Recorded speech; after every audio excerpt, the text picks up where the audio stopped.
If I can describe breast cancer in one word, it will be fearful, because it changes your whole life.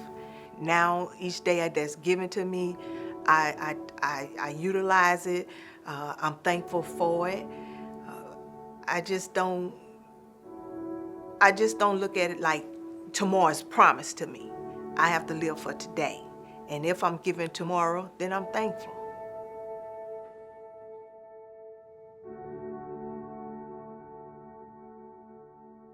Cancer is so unknown, it's so scary. When you feel like you have a plan, there's no guarantees.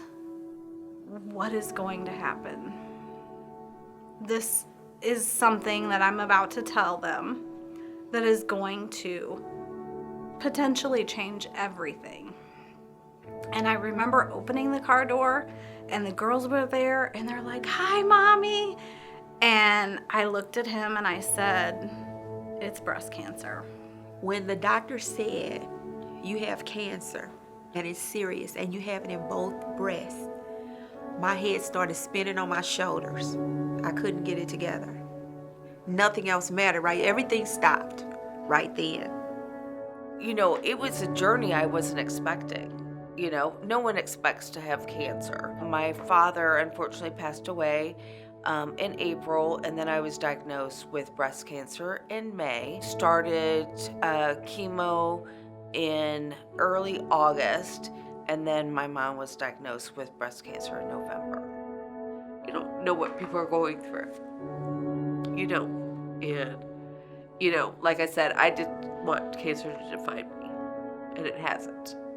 Now, my youngest said, "Are you gonna die?" And I told him, "I'm not gonna die. This is not gonna kill me. I will have my day, yes, but it's gonna be far down the road. This is not going to kill me." Everything started going so fast. So I probably had 8 appointments within 2 weeks. You have to meet your oncologist, you have to meet your surgeon, you have all of these appointments.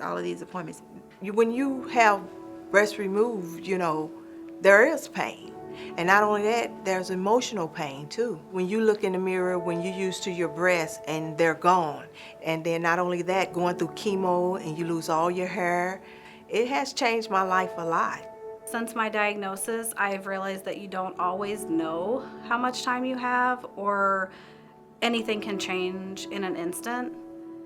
And those memories and that time that you have with your friends and family is the most important thing. They will always have those memories and you will always have those memories. I had the surgery and I was worried about my finances and being off of work. So I called Gateway to Hope. I talked with Christina. Her first words were, "Karen, you're gonna be okay. We're here. We're gonna cut a check, we're gonna pay your mortgage." And I remember sitting on my bed, pouring down crying when she told me that. And I said, "She told me I'll be okay, don't worry." And she kept her word. I was overwhelmed by the generosity as soon as I walked in. At that time, I was struggling with making a car payment and my insurance. Gateway to Hope helped me make those payments. So that stress while I was going through chemo wasn't there. I made some friendships here.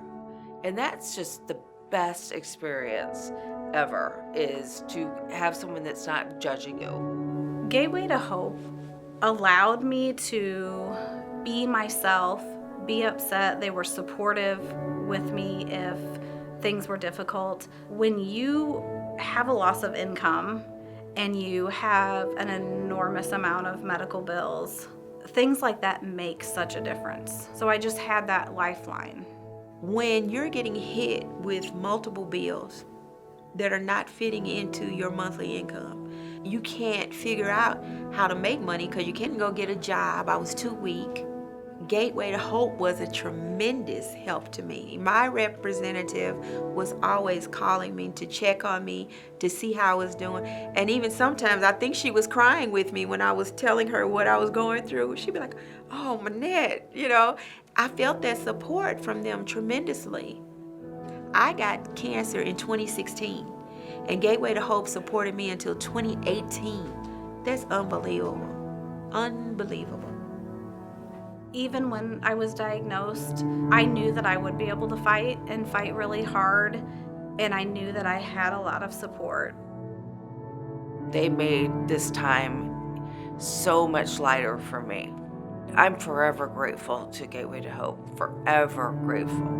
If somebody calls me and they're going through, I'm going to be their support because I know how important it is to have that support. I'm just thankful. I'm just thankful just to be sitting here telling my story. What if I hadn't have made it?